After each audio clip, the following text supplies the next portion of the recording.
Hi, everyone. Welcome to a brand new episode of Not Aspirational. I'm your host, Hannah Erin Brown, and today I am joined by a very exciting, very magical guest. She is a friend of the pod, an intuitive medium, the host of the Hidden History of Magick podcast, and she's a fellow Bravo lover. We have Erin Bagwell. Hi. Hello. Thank you so much for being here. I'm so excited to be here. I'm Nowhere so else excited I'd rather to have you. be. I honestly, same. And I just want to let the listeners know how we met because it was truly gorgeous. BravoCon, Margaret Joseph's party we met, but then we really got into the nitty gritty during that gorgeous Italian lunch that we went to. So much food, so many spreads, so many family style pastas. I mean, I felt like we were nibbling like birds because there was so much food. I know. And I love that because I left and I was like, oh my God, I barely ate, but it was just because the portions were literally enormous. Enough for, 5 mafia bosses. Yeah. And a glass of wine like the size of your head. Exactly. I mean, who could ask for anything more? I also feel like that during that conversation, that's when I was like, so you're like, I was like, are you witchy? And you were like, yes, that's literally what I do. And I was like, oh my God, tell me everything. So for my listeners who don't know you yet, tell us a little more about you and your work. Yeah, well, it's kind of a funny story, but I know people always want to know, are you intuitive, since you were a kid and yada, yada. And my belief is that we're all intuitive and we all have these moments in our lives where we feel deep synchronicity, or we might even feel like the guiding hand of an ancestor. I don't think we exist in this world without experiencing magic. But I will say, I was at BravoCon the year before or 2 years before, because I think they did it every other. And I started getting really intense psychic hits, and my book club, who I travel with, started calling me the Buffalo Medium. And so I literally consider myself a Bravo influenced intuitive. Wow. Because my story started at BravoCon, which is a little crazy. But essentially I live an hour away from a town called Lilydale, which is the largest spiritualist community in the United States. And all that means is that people believe in life after death. And to live there, you have to believe that. You have to be a registered spiritualist. And so... What? Yes. That's sick. Which is incredible. So it's a town of little psychic mediums, essentially. It's a little village. I want to visit. Go. Please. And listeners that go to Lilydale, DM me, because literally I will take any excuse to drive down there. I'm obsessed with it. But they were offering a class they teach workshops, they do readings, you can go and sit under their beautiful, gorgeous, they have this tree chapel where you go and you watch the mediums read. So I am a deep believer, but I didn't think that I had the gift. And then after BravoCon and my book club calling me the Buffalo Medium and a couple of other weird synchronicities that happen, Lilydale was offering a mediumship class and I took it as a joke. I thought, let me follow this bit. It'll be cute. I'll go and I'll tell the book club I'm taking this class at Lilydale. So I go into the class, and one of the exercises is she shows us pictures of her ancestors. Her grandfather specifically was the first person I ever read. And I started reading. I started getting messages. I started receiving visually. And I was oh shit, this is not a joke. I can really do this. And so it kind of blew my life open and has had me on a really fun spiritual journey for, I guess we're going on 3-ish, 4 years now. That's amazing. Yeah. So it's something that I believe everybody can tap into. It does take a specific set of, not rules, but guidance to get there, to understand it, to set up boundaries. But then once you're there, off to the races. And then was there a lot of rules to learn? Even when we were prepping for this podcast, you were like, I can't read someone without their consent. Was there a lot of rules that you had to study, or did those sort of intrinsically just hit you as you started doing this work more often? I mean, I think every intuitive has their own set of boundaries, but I definitely, I really only have 2 rules for my practice that I picked up from other people. And that is that I don't talk about death. I don't know when people are going to die. People come to me and say, I think my person is sick. Do you have I don't know. I don't want to know for myself. I don't want to know for anybody else. So I don't do death. And then the other boundary is I would never read somebody without their consent. So we can certainly ask spirit for information or inspiration to learn based off of somebody else's experience, but I wouldn't tap into their psychic energy, because then I think that actually opens you up to be tapped into. So it's a Interesting. boundary for them and for myself. That makes so much sense. Do you do any like spells for like certain things that you're trying to manifest? I do. I consider myself a classic witch. I do spell Love. work. I have an altar. What else do witches do? I cackle. I fly on a broom. Exactly. You know, all those good things. I'm obsessed with that. Is there anything that like spiritually that you can sense going on kind of like a broader scale for like the summer that maybe like me or the listeners like could keep in mind? And also no worries if you're like, no. No, I mean, I think it's a great question. You know, I do a podcast called Hidden History of Magic with a gal named Rhiannon Hauk, who I'm obsessed with and I love, and she's very near and dear to me. And we were talking today about the summer. And so I'll give you her prophecy. Oh my God, great. So she was basically like, June is like a flying high. July, we're reckoning. I was like, oh no, I don't want to be reckoning. And she's like, yeah, it's all of this kind of energy that's been spiraling is going to kind of start to head, especially culturally. So I think if you're try to get your travel in June, try to like really enjoy June, because I think July is going to be a little messy.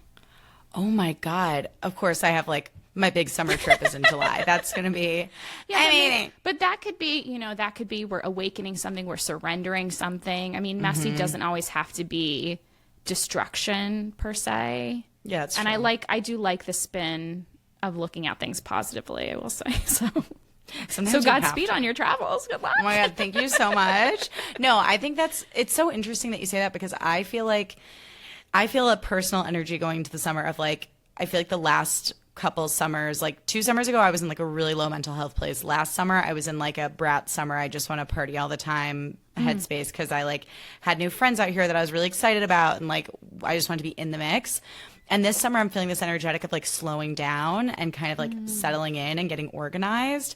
And I just think that's so interesting, because like in the past, I've always like hated summer, and I've associated it with like a lot of like stress and overwhelm, because I always say it's like it feels like New Year's Eve for 3 months, because it's just everyone being like, I'm going to Italy, I'm going to this wedding, I'm doing this thing, Yeah.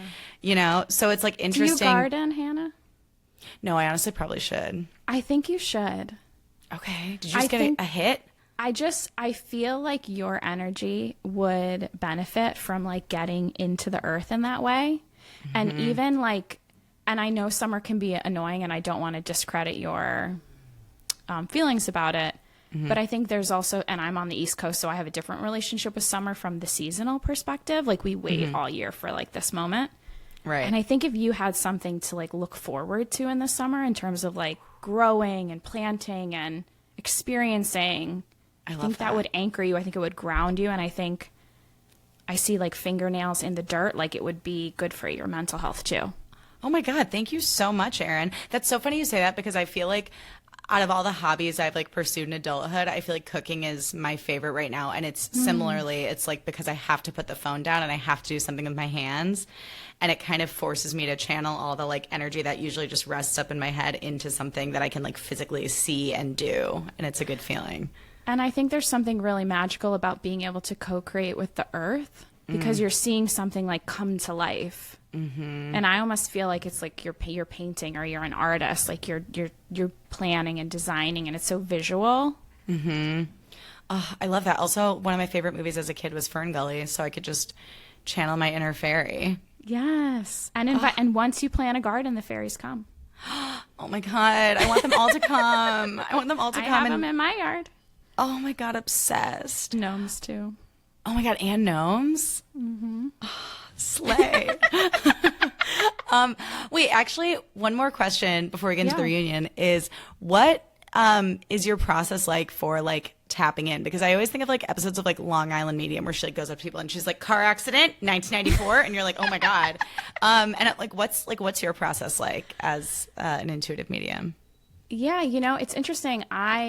It's so hard to explain. I will say 2 things are kind of popping up right now. The first thing is meditation. Like meditation is the way I set the foundation for receiving information. And if I'm kind of like too stressed and my cup is too full, I can't receive for clients. So I actually have to do a lot of work to like open myself up before a session. And there are certain like grounding practices I do. And I'm very ritualistic about it. I think because of my my witchiness. I like to like do the candles and set the scene, and I have bells, and I set a circle essentially. Oh, amazing. So it's a whole process for me. Although I will say sometimes during conversations or interactions with people, I can get visualizations and I can see and I can feel, but it really depends on if spirit wants me to share something with someone. That's You know, so and cool. then I would get the consent of that person, and then I would share the message. So it can kind of happen in a bunch of different ways, you know, and sometimes it's a feeling, sometimes it's a knowing, sometimes it's a smell, sometimes it's a sound or a song. It can come through all the senses. That's so sick. And, So, and like- something you could practice in your meditation as well. If there's like a question or you want to connect to somebody, and I can leave links below for meditations that I've led if you want to connect to a specific ancestor or you want to open up your psychic gifts. But essentially, a practice that I do to this day is if I have a question for spirit, which is my name for like God or the universe, I say, okay, spirit, when should I release my book? I want to know like what my timeline is, like get my guides on the horn, like somebody give me some information. And then I'll take 3 deep breaths. I'll do a guided meditation, or I'll listen to music, or however it comes. And by the end of the meditation, I will have the answer. And this is a practice anybody can do. This is not like you can meditate however you want. This is not like we can do it. We can all do it. That's amazing. I love that idea of like, I think it's a very cool approach that you have, which is to say like, I think so many like psychics and intuitives and mediums like out there, I think there's sort of this language around like you either have this gift or you don't. And I love that you're like, no, this is approachable. Like we all have a level of intuition already that we like can tap into to like a certain degree. And I'm sure it's like varying, but like, you know, we do have tools that we could use. Elaine Cunningham, who was a psychic from the 70s, said, you know, everybody can sing, not everybody's Barbra Streisand. And that was her kind of relationship to psychic energy. Yeah. And, you know, I think as a collective, we're expanding and our consciousness is expanding and people are experiencing different things. And I think as we continue to evolve, we're going to get more gifts. We're going to get more magic. So I think it's going to just keep growing and growing. I love that. I'm obsessed. Speaking of people who could really use some sort of... I don't know. I'm like, what a grand transition. Intuition, maybe when it comes to what's right and wrong and what they should be doing with their time. We need to get into the Summer House Reunion Part 2. What are your like headline thoughts? How are you feeling? To be honest, I can't believe how good Kyle is making out. I know. I mean, I feel like we're kind of missing the Kyle of it all, and I love his friendship with Sierra. I did see like a little screenshot, carousel reel of like all their moments recently. And he needs to be thanking his guides, his guardians, his deities every second, because we should be nailing him to the cross. 100%. And that's like what's so fascinating about like being a Bravo fan is that like it's just a bunch of people doing shitty things most of the time. Like, we'll get so mad at someone and then someone will do something that's even worse and we're all like squirrel and we just like turn the other way and like forget. And I admire my Bravo loving friends who are literally like lawyers and are like, but we can't forget that in season 3 episode blah blah. My brain doesn't work like that. It'll come for Kyle. Like, don't worry. Like, it'll come where he's on in the city. We're gonna continue watching. It's gonna come for him. But I can't believe how lucky he got this season, because really he was atrocious and that was wild. I mean, the other thing that is shocking to the core is that Amanda and West, and Amanda is on something like with love. She's on a drug of some kind, or 10. I don't know. They're both so calm. For West to say he was feeling zen, it's like, are you awake, brother? Like, we're here to kind of atone for our sins, are we not? I mean, even Tom Sandoval and Raquel gave us remorse. I know. To think we're looking to them as these beacons of hope, but for Amanda to sit there and give her like snide little one-liners, it's like you're not doing yourself any favors. And they clearly didn't speak to a PR person. No, I really didn't think there was a world in which they could fuck it up this badly. And every time I think that they can't fuck up more than they do. And like, I know that as the Bravo, like I know that the Bravo fandom can be unhinged. I know that people take things too far. I don't think anyone deserves a death threat. You know? Yeah. I mean, we all get we get wrapped up in these people because it's like we have these parasocial relationships to them. But that said, I am just like, guys, like, I'm so mad at the two of you. Like, Amanda, her little like smug smiles and smirks and like you said, like snide one-liners. Sierra is just such an elegant woman because I would literally have gotten up and like beaten her ass in like 2 seconds. The second she said fuck off, I would have gotten violent. I wouldn't have went to the reunion. I know. I wouldn't have won at all. I would have said, fuck all y'all. Like, no way am I going to face this woman who did this to me. And I would have did a sit down with somebody else or with Andy. I would not have went if it was me. Yeah, like a one-on-one reunion, just I'm petty. Yeah. No, I get that. Yeah, I also thought it was interesting that there was a world that we live in a world right now where Amanda went off and it was like him and Kyle being like, well, should I? And you, and like, I mean, that was wild. It was crazy. And then when they were all like, well, I was going to go after her, and Mia was like, I wasn't. Sorry, what were you going to say? No, it just feels so jarring to have the relationship switch and for Kyle to be like still protecting her. And one of my favorite lines, I don't remember if it was this reunion or last, where Sierra says, not my wife. Oh. That's your wife, not my wife. Because Kyle could be like, all right, take it easy. Take it down. Not my wife. I can do whatever I want, Kyle. I know. And I really think she's handling it so well. And some people are saying like, you know, she's cutting Amanda off a lot, but I'm like, what are you supposed to do? That's the thing. Amanda and I mean, the other should thing be on her knees. Amanda should have got in there on her knees and said, I'm so sorry. Who cares about this guy? I betrayed our friendship. You were there for me through this divorce. The fact that then she's turning it around, she's stomping out, she needs a moment to herself. She's gaslighting everyone into feeling bad for her. No. Sierra should be right to go right to the jugular and cut her off completely. I absolutely for her agree. own safety.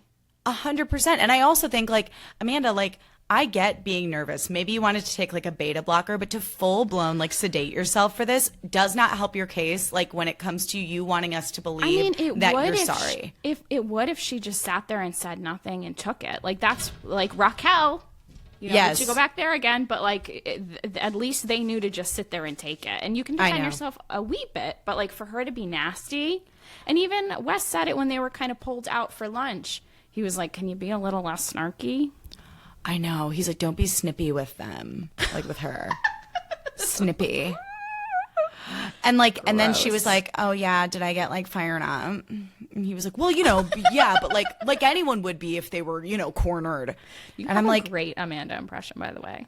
Thank you so much. I find her voice to be like nails on a chalkboard. And I always have, but I think because I really dislike her spirit now, I think it's become 50 times worse where every time she talks, I'm like I get so pissed. I watched an old episode of Summer House. You know, they're giving us all the reruns. Oh, yeah. And I watched a way OG. I mean, we're talking like season like 1, 2, or 3. And the way she says, Kyle. Oh, my God. Still. Kyle. I mean, we watched an episode, again, don't know what season it was, where he goes out, she gets mad, he comes home late, she doesn't know. It's this for whatever 9-10 years it is. Kyle. I know. It's like so shrill. It is. And that's the other thing too. Like, I'm like, Sierra has exercised so much patience throughout all of this where it's like, we've all had like a friend who's in a bad relationship, or maybe we've been the one in the bad relationship where it's like you know that you're annoying your loved ones, or your loved ones are getting to a point where they're like, girl, I don't know what to tell you anymore. Like you're still in this, and at a certain point it is your problem to like do something about it. And I feel like Sierra's been so patient and so there for her and spoken up on her behalf so many times. And the fact that like Amanda came into this reunion, like not only like it seems like not only is she not sorry, but it seems like she's like annoyed that like how dare Sierra actually take her to task. And my big like tinfoil hat theory is that like she has never had to like her privilege is so off the charts insane that she's never had to deal with any sort of consequences for anything. I listened to your recap of Reunion 1 and the first episode, and this is astute.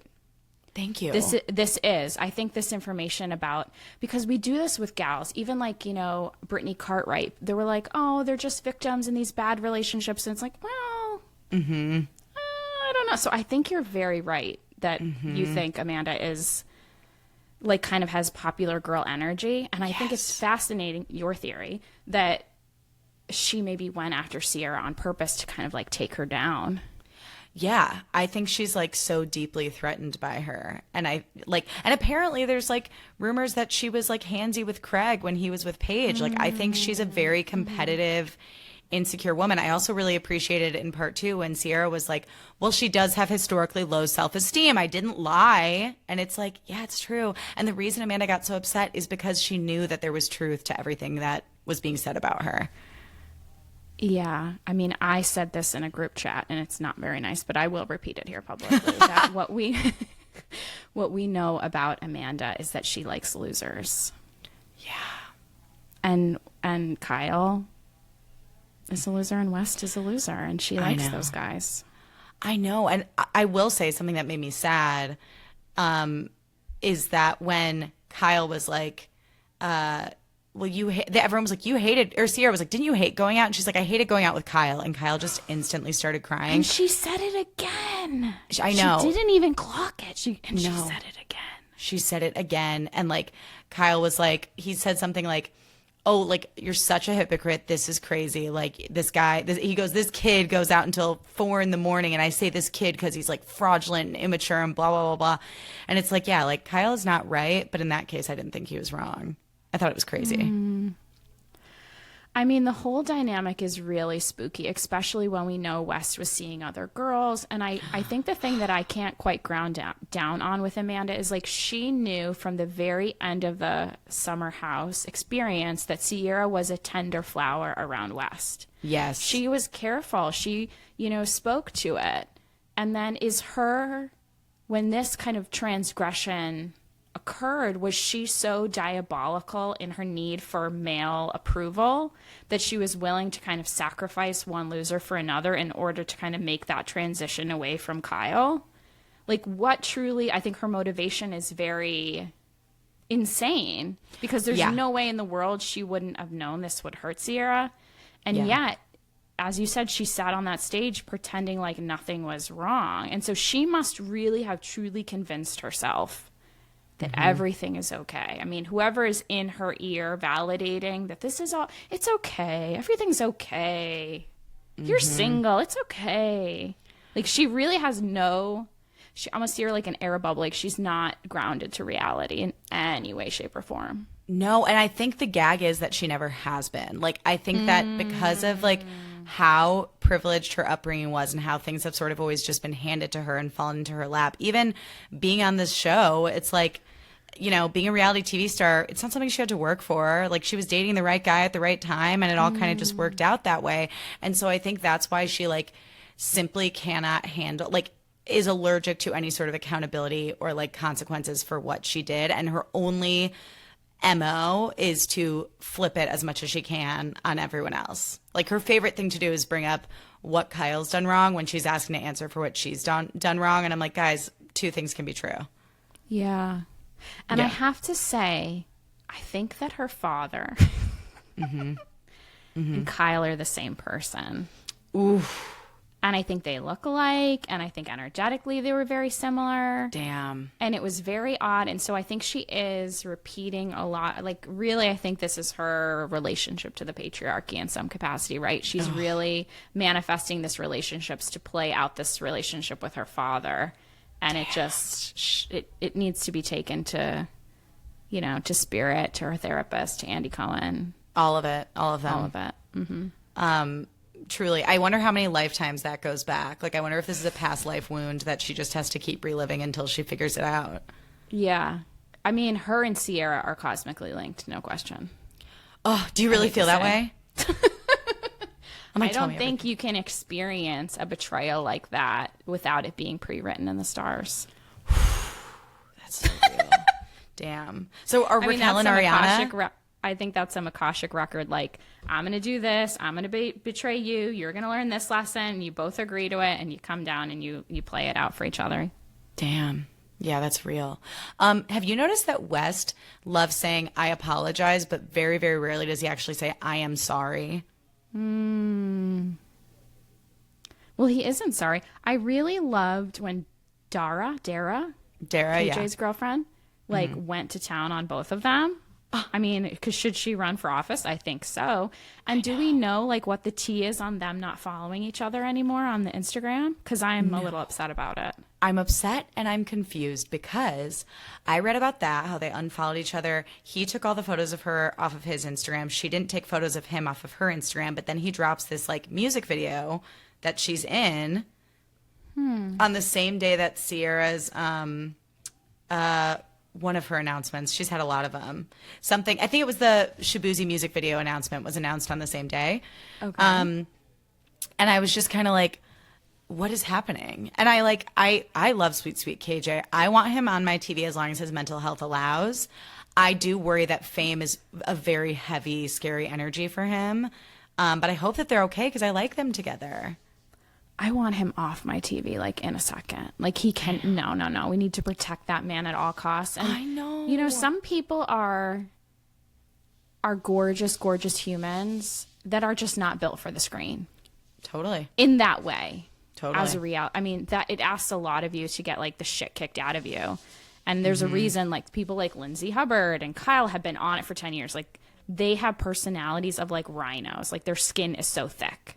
Yes. And KJ is a sweet butterfly artist, and he should go on to fulfill all of his dreams, but this should be a stepping stone to something else. I totally agree. I'm like, take that exposure and do something that's going to like light you up and make you happy. Totally. And stay in contact. He loves the community. Pop on for pop on for a party, but get the hell out of there. He's got to go. I know. How do you feel about Dara's energy? What's your read on her? I like her. I feel like we didn't get a lot of her. Mm-hmm. Like I feel like we didn't get. I feel kind of neutral about her, to be honest, because I feel like we got glimpses of like her being this queen like energy, and everyone's like in love with her. Then that we never really got to see any of it really play out, because then the minute her and KJ came together, her energy shifted so completely. Right. And so now I don't know. I mean, she seems very supportive. They seem very authentic in their connection to each other. Mm-hmm. I'm not getting like a deep read on her though. And I think she might be a bit guarded. I mean, that might be by design for a bit. I don't know. Yeah, my first instinct is I like her. Obviously, she's gorgeous. Like I just love like looking at her. She's so beautiful. It's insane. And she was like so like just articulate at the reunion. I'm like that like monologue where she like I would like her to dragged run for Wes. Congress instead of Luke. Honestly, Switch them out. I agree. Just swap them. Yeah. But there have been these rumors that she's like using KJ for fame and that she's like an opportunist, and Bailey and Levi both said that. And Really? yes. And what bothers me is I'm like, what reality TV person in general isn't an opportunist? Like so many people these days are using it to get to something else. But Yeah. also I'm like, Dara already had an existing like TikTok presence before the show, before dating KJ. And so it's like, yes, I know that like TV exposure is like a different level than like TikTok exposure. So are for a lot you of saying people. you don't think that they're in love, really? I think they are. You think but they I'm are. saying I think they are too. But these rumors do concern me because I'm like, I don't even want them out there Yeah, I don't love that. because I just want to know where that's coming from. You know. Yeah. But I think they're sweet together. And I also think I just think, especially given everything that KJ went through, and I said this like on the show last week, but like given everything he went through, I just think it would take a really sociopathic, fucked up person to stick with someone through all of that if they genuinely didn't care about them. Like, I think that's a crazy thing to say about someone. I think we should pull some cards about it. Yes. All right. Oh my God. I'm freaking out. Let's ask Spirit what does Spirit want us to know about this relationship with KJ and Dara? Dara? Why do I keep not knowing how to say her name? I think I pronounced it both ways last week, but I think it is Dara. Dara. You know what? I got a bad hit, but let's see what tarot says.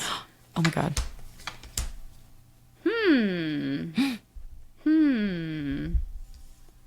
Okay. Here's an energetic read. So, okay. Okay. Oh my God. Just letting it all wash over. Okay, so the first card that we got is the Emperor, and this is the Emperor is really mask presenting. It's like a king on a throne. It's very Aries energy with the rams. And when I looked at this card, so I read tarot intuitively, so I know like the traditional meanings behind the cards, but when I ask Spirit a question, I'm reading it from like my psychic part of my brain. So if there are any tarot girlies who are like, the Emperor means this, it's like I'm reading it in a couple of different ways. But anyway, the story, I pulled 3 cards. The story that this shares is that the energy was on him initially, and that because of the show, all of the energy was kind of funneled in his direction. And then we got the Page of Wands, which means that some kind of message or creative opportunity or something kind of tilted that. And then we got the Queen of Wands, meaning like the energy has recentered back to her. And so I feel like she was feeling a little lost in the relationship because we're focusing on him. But then something occurred energetically. And now if she can be in a place where she is back on her throne, in her kind of flow and in her kind of focused on her creative arts, the wands are a very creative suit, it feels like they're going to make it. But they need to rebalance their relationship. That's fascinating. Wait, I want to look up her astrological sign. Yes, do it. And I will also say for people, whenever I pull tarot for others, I'm pulling it for myself, meaning that this is a message that Spirit wants our community, your community, to know. So even if we're pulling cards for other people, there's messages in it for us. Does that make sense? Absolutely. She's a Virgo sun. A Virgo sun. A perfect politician. Ain't that the truth? Dara, run for office. We need some organized girlies, It's so true. Like, I love the notion of just like a hyper organized, very like well-spoken, but like also a little bit like sassy too. Like got some edge, got some fire and God, to her. could you imagine her wardrobe? I was going to say with like gorgeous outfits. Super hot, amazing Beautiful. outfits. Manifesting that. The Lindsay and Carl part of the reunion. How'd you feel about that? I am so scared for Carl because he absolutely is going to hook up with her again. She's going to ensnarl and ensnarl him and then spit him right out again because there's no way. I mean, she's not even following him on Instagram still. Like, will carry that wound with her the rest of her life. But absolutely, is he in love with her? Is he going to fool around with her? I don't want them to get back together. We could ask Spirit about that too if you want. Oh my God, can we? Predictive stuff can be a little bit tricky, but because there's a lot of timelines at play, but let's see what Spirit wants us to know about Carl and Lindsay. Holy shit. Oh, no. I'm scared. I don't know. Spirit is... So the Ace of Cups is the card that we got. And this card to me is always like a slam dunk card. So it feels like they're going to get married. Oh, my God. Oh, my God.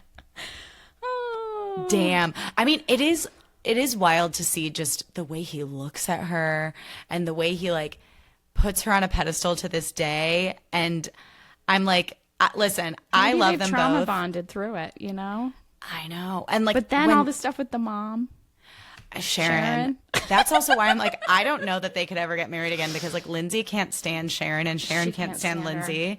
Yeah. And Carl's very close with Sharon, which is Sharon sweet. Said, "You're just you." After she said, "Oh, do you think she's going to be mean like me?" And Sharon just goes, "You're just you." I fainted on the floor and died. I'm chilled to the bone. To be read by Sharon on national television is actually my biggest fear. I'm like, whatever, who cares about Weston and Amanda? Sharon reading me to filth. Sharon should make an appearance during the reunion. Oh my God, I would Wouldn't love that be something? Just sit Sharon down and have her give West and Amanda a piece of her mind. But don't you think Lindsay, I mean, she could do a sit down with Sharon. I feel like they could work it out. Maybe. They're two very strong women. Yeah. Strong personalities. They both care about Carl a lot. I think Lindsay loves Carl, whether she's willing to say it or not. Of course she did. She was going to marry him. Yeah. And like they were best friends for so long. He dumped her on national television and didn't even have the audacity. Honestly, I'm on Lindsay's side to like pull her off camera. He did it on camera. I know. I know. That's so tough.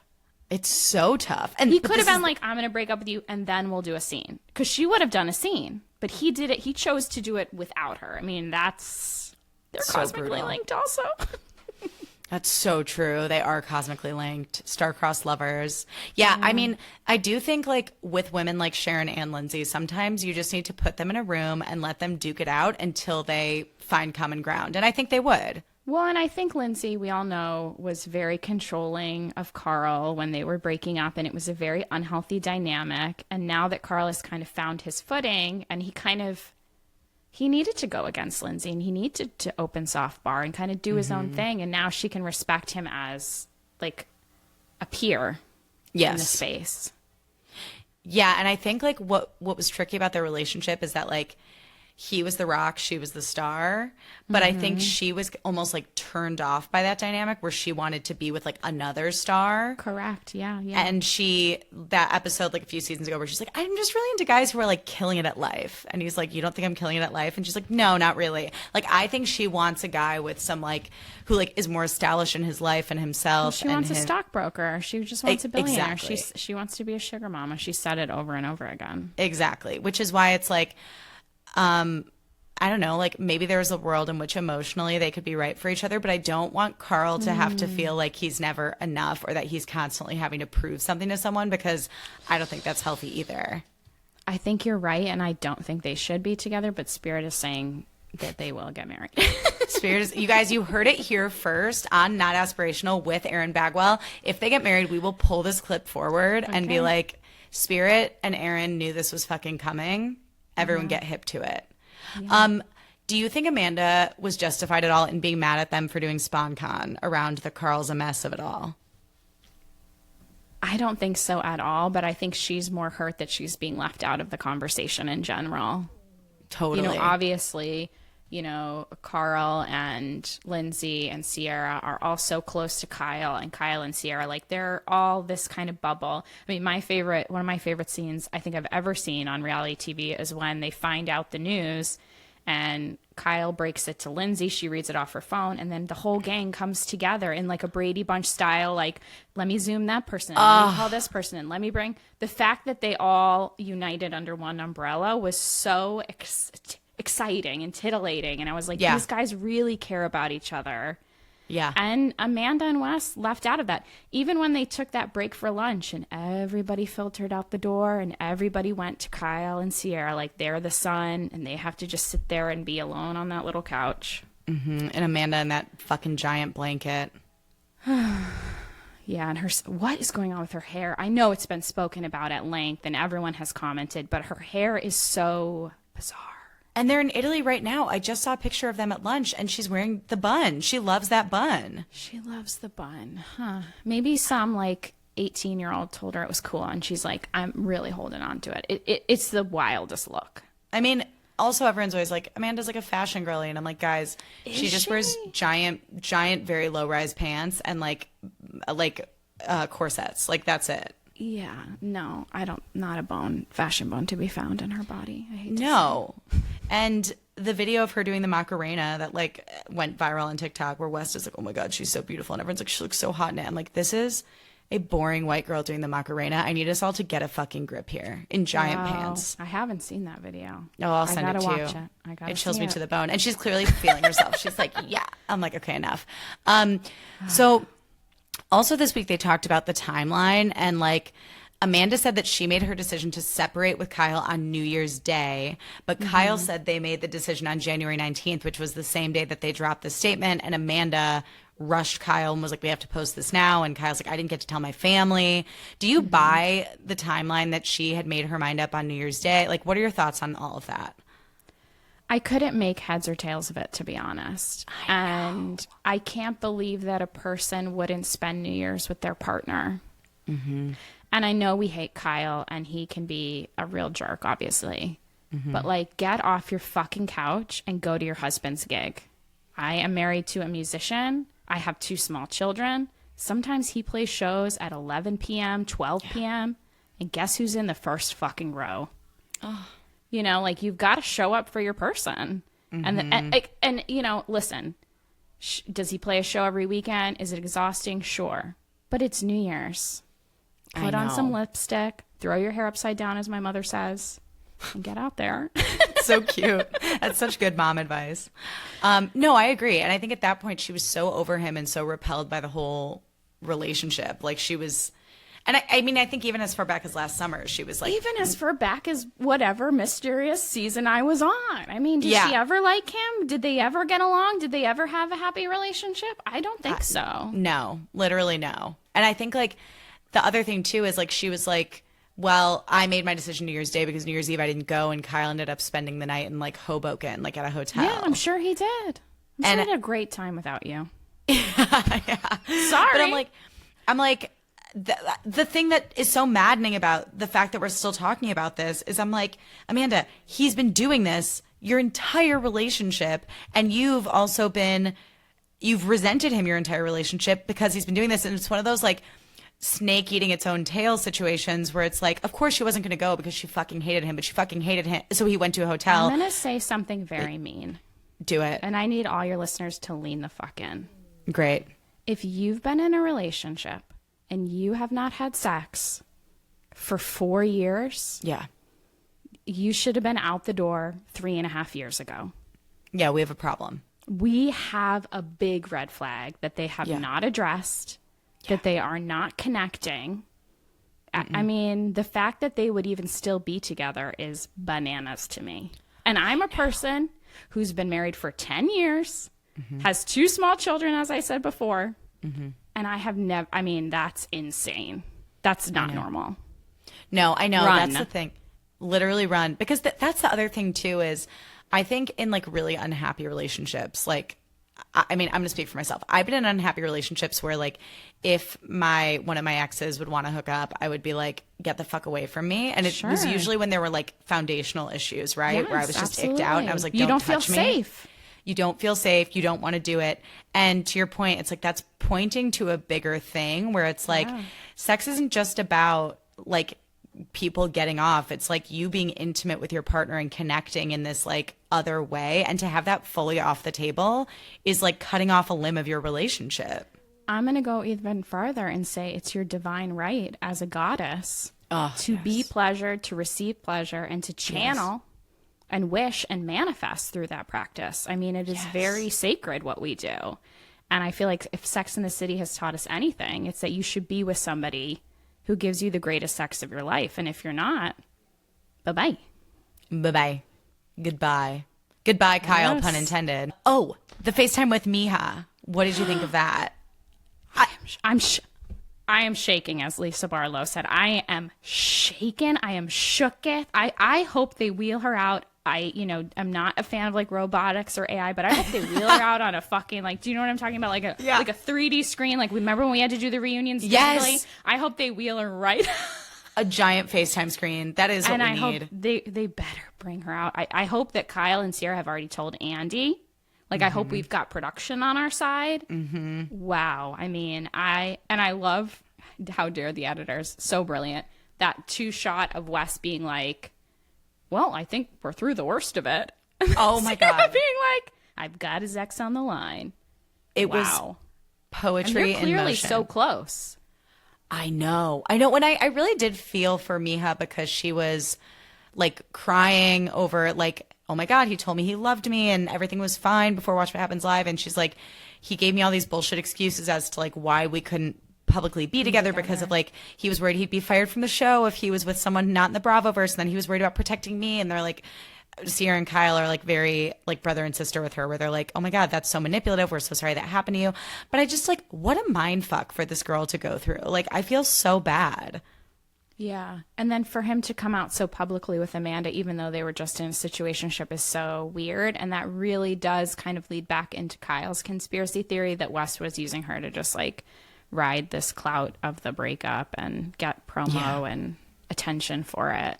And also when Dara was like looking into Wes' eyes and was like, you don't value women, they're disposable to you, you don't treat them properly. And Wes was like, you're right. He's like, no, I agree with all that. I was like, what are we doing here? I'm like, I mean, the whole thing is sad. And yet also West was sitting on the couch with Amanda and they were like looking at each other. And I was like, Oh, he's hot and that's sad. Oh, West. Yeah.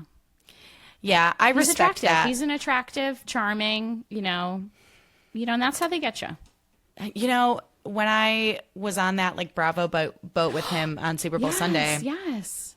he's like he's a fun guy to party with. Like I see how it all happens. Like for me personally, if I look at a picture of him, I'm not like, oh my God, that's my dream man. That's my physical type. But like there's an energy in person that is really fun to be around. And it's like disarming. Like you feel very safe. And that's what's like so sinister about this is that like he knows that that's the impact he has on women. And he kind of just gets whatever the fuck he wants and doesn't think about how it's going to hurt people in the process. Yeah, I can't quite figure out what kind of is broken in his brain that he didn't. I mean, we went through this with Sierra, right? That was why they broke up the first time. He didn't want to get serious.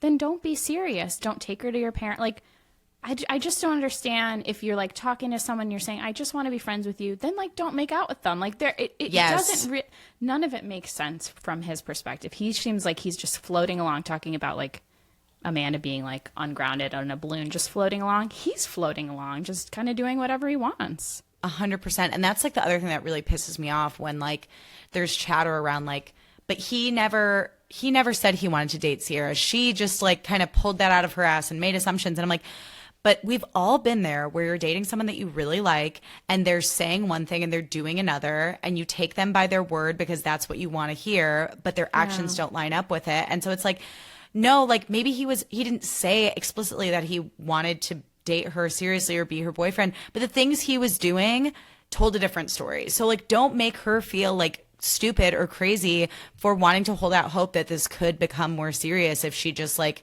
was patient and like kept Listen, hope. I think Sierra could have saw some signs. I mean, listen, like, of course we have empathy and sympathy for it, but she should have had her eyes open, especially the second time around. And when they were at that scene where they're kind of having their forgiveness round circle at that little pier, and she's in the beautiful white goddess outfit, he was saying words and she was hearing words, but everything wasn't lining up, as you said. And she was seeing, oh, we're going to get back together. And oh, this is happening. And oh, this. And he's like, I missed you so much. And I was like, this is bad. Like that whole conversation shook me because I was like, this is going to set us up in a terrible way. But she wanted it so much. And obviously now the poor thing's going to be more guarded than ever before. She's wanting to have her like freedom summer. But there were signs.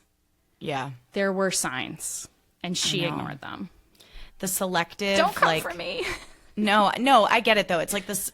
There was a selective, like I think it's like selective listening. Honestly, when it comes to like when you really like someone, and I being think in love. She was in love with him. She was in love with that man, and I think she was willing to kind of like take whatever he was willing to give, hoping that it would grow into something else. And it's like, if someone's not banging down Sierra's door to be with her, if someone's not running through the rain like a rom-com, they don't deserve her.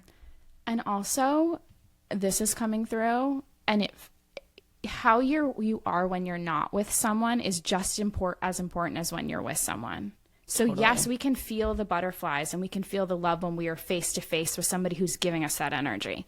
Mm-hmm. But if they're gone and we're insecure and they're not calling us and they're avoiding us, that is very important information. We should feel just as secure in our bond with and without them. That is such a good point. And I feel that way about friendships too. Yes, agree.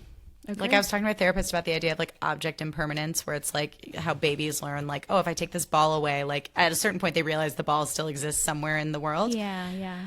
And it's like with relationships, like you're saying, it's like when that person isn't there, you should still know that they're out in the world, but you still are connected. They still care about you. They still think about you. And unfortunately, I don't think West has ever been capable of giving that level of attention or respect to Sierra, which she deserves. It's crazy. He should know better.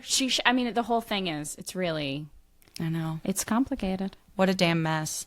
Do you have any hopes, dreams, anything you want to see in part 3? I can't believe we still have a whole other part. I mean, this is insane. I mean, I think Sierra is holding back. And I think we're going to get her full thrashing rage. And I think she's going to cry. We're going to see her cry. And I think I think everything is going to be very heightened from this point on. Yeah. And I think it's really going to be focused on the Amanda of it all. And I think we might, I'll give it a prediction. I think we might see Amanda at her lowest. Like, not like, woe is me, but I think we might see her get nasty. Because I feel like there's something very pretense about her and West, and I think we're going to start to see some layers really drop, and she's going to kind of get fed up, and she's going to go after Sierra. I think they're going to have a fight. Oh my God. I'm like, give it all to me, inject it in my veins. Because, I mean, here's the thing. Here's also what's crazy about being a Bravo fan is, like, for me as a normal person, I like to see growth. I like to root for people. Yeah, of course. But when I see a big dumb idiot be taken to task, that's also very satisfying to me. So it's like, yes, like woman to woman, I wish that Amanda went into this reunion with genuine apologies and her and Sierra could have had a nice moment together where which even Sierra though they'll never be was open to. Yeah. Yeah. She It's like, given it to her.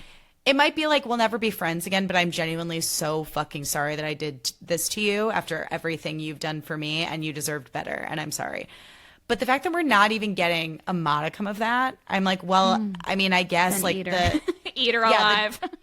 I'm like the dark, like bottom feeder version of myself as a reality TV viewer is like, then like, fuck it. Let's, get him. Go after him. Yeah, get him, as Krista Rosa says. Exactly. Get him.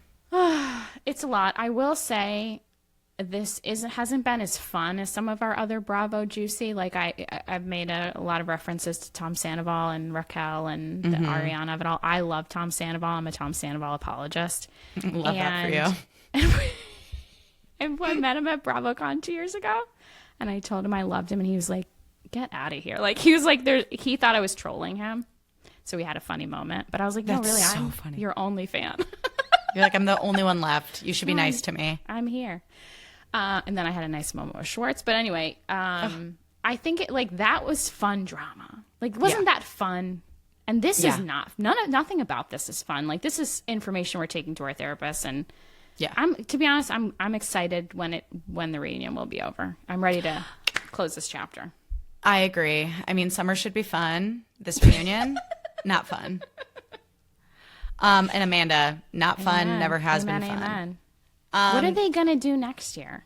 Literally, what's the house gonna look like? What's gonna happen in the city? What are we going into? I wonder. We have. Do you have questions. any predictions? Oh my God, any predictions? I don't think Amanda's gonna come back. I don't. To either? I think Amanda might stand in the city, but okay. Because her friend Katie DeLuca's on that show, right? Or whatever. Is she? I've heard more about this Katie DeLuca. In the last this 3 diva. I still don't know who she is or where she hails from, or she's on In the City. Maybe I made that up. Actually, I don't think you're met her on the right. show. But like, I could see her going on a show that's like as far away from the West End, like Sierra of it all as possible, where she feels like she can sort of have this redemption arc and like start a new storyline, if you will. Even though Kyle and Lindsay are there, I think she's insulated with enough I don't think enough Amanda other has new the people. Star power. I don't think so either. To but go I think anywhere. I don't think she has the star power to be where she is right now. But here we fucking are. I don't want Sierra to get driven off of Summer House because I think like all of her genuine friends are still in that house. Like she's close with Jesse. Mia was such a great addition. I think KJ Sierra should go and replace Amanda on In the City. They should fire Amanda. Sierra should move over because Sierra is too old to be on that house anyway. She wants to find love. She wants to settle down. She wants to get married. Let's see that arc for her. Mia and Jesse and the new kids can run the house. They can start fresh. But like Sierra can't anchor Summer House. That's not her personality. That's a really good point. You make some strong points. What about Carl? Do you think I think he should be on In the City, but I don't know if Hub House will allow it.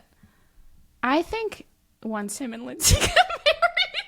Ain't that the truth? Then it will just be an organic segue. Oh my God. You heard it here first, y'all. Spirit told us. I'm dying. If they get married, I don't know what I'll do. I'll raise all my rates. That's what I'll do. I'm like, yeah, raise your rates. Be their officiant. Yeah. You should. They At should least, hire like you. an invite to the wedding. I mean, that's the least they could do. You're I'll sit predicting next this to right Sharon. right now. How lucky would you be? How lucky would she be is the real question. Blessings all around. Ain't that the truth? Erin, this was amazing. Thank you so much for coming on. Will you please tell my listeners where they can find you and just plug all the things? Absolutely. They can find me on Patreon at the Hidden History of Magick, where Rhiannon and Hauck and I deep dive all of these unknown moments in history. Think, the Reagan's astrologer, Joan Quigley. Think Queen Victoria marrying her medium secretly. We talk about real historical events. Harriet Tubman, the mystic, she saw clairvoyantly. She heard the voice of God. So we get into like real, actual historical context, and then we tell you the mysticism behind it from two real intuitive. So it's a really fun show, and people should tune in and check it out. I also channel a lot of wackadoo people. Like I channeled with Harriet Tubman, I channeled with Hilma af Klint. So we're up to a lot of fun magic. That's so fun. Everyone, make sure you listen. If you don't follow me already, follow me at Hannah Erin Brown on Instagram and TikTok. If you love this podcast, leave it a rating and a review. Send it to a friend. Send it to your witchy friend or your Bravo loving friend or both. Love y'all. Thank you so much for listening, and we'll see you soon. Bye.